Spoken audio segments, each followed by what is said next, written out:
Uncertainty के बावजूद आज अगर आपने पैसा डालना है इस इंडेक्स पे, HDFC bank is the perfect play. दूसरा मैं कहूँ, एचडीएफसी बैंक की प्रमोटेड कंपनी थी ग्रुप फाइनेंस, जो 15 से 20 वो पार्ट हो गई है बंधन बैंक की। बंधन बैंक में सब नेगेटिव्स 220 रुपए पे प्राइस इन है।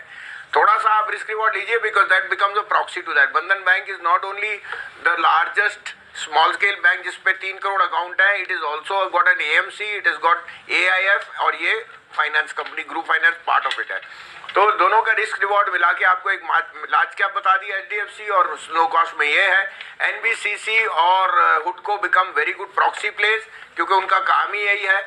और मुझे लगता है कि कैपेक्स में, जैसे आपने कहा, मैं यहाँ फिर दोहराऊंगा, इंडिया बुल रियल एस्टेट की जो इन्वेंट्री और होल्डिंग है, और जो अब मर्जर की 12 तारीख को अप्रूवल आ जाएगी, इस भाव पे 4500 की मार्केट कैप पे, it's a very very attractive play. मुझे याद है कि एनबीसी से 30 रुपए के आसपास से आप रेकमेंड करें। 35 रुपए, 30-35 रुपए से पूछता नहीं था कोई 2 साल में। Debt free company, tier 2 tier 3 में सारे सीपीडब्ल्यूडी के कॉन्ट्रैक्ट उनके पास थे। आज आप देख लीजिए, proof of the pudding lies in the eating.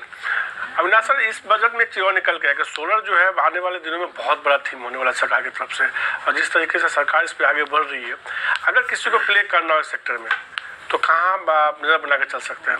नहीं, मेरे ख्याल से देखिए, सोलर एनर्जी में भी सारे स्टॉक्स काफ़ी भाग चुके हैं, लेकिन केपीआई एनर्जी है, केपीआई ग्रीन है, उसके बाद वारी है। मैं समझता हूँ कि देखिए, ये सेक्टर में अगर आपको खेलना है तो आपको कम से कम अगले 2 साल की विजिबिलिटी और 2 साल का टाइम फ्रेम लेके काम करना है, क्योंकि डिमांड बहुत है और गवर्नमेंट भी चाह रही है कि ग्रीन एनर्जी पे ज़्यादा फोकस है।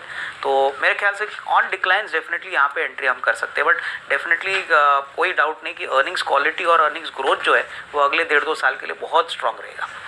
अविनाश सर से सवाल था, जिस तरीके से मैंने देखा टूरिज्म को बढ़ावा देने के लिए सरकार दे रही है, तो क्लियर है कि अब रिलीजियस टूरिज्म से बढ़ के ये मामला आगे बढ़ता हुआ जा रहा है। अब जब नई सरकार वापस आएगी तो इस सेक्टर में हो सकता है कुछ और बड़े ऐलान होते हुए दिखे।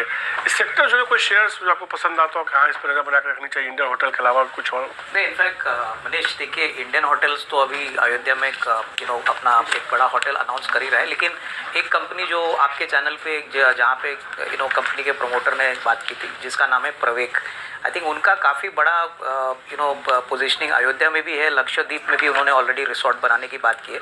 तो मुझे लग रहा है कि काफ़ी हद तक फर्स्ट मूवर एडवांटेज उनके पास है। तो कहीं ना कहीं मुझे लगता है कि अगले साल, दैट इज़ FY 25 के लिए इसका जब ऑपरेशन शुरू हो जाएगा, तभी आपको बहुत तेज़ी से देखने को मिलेगी। इनफैक्ट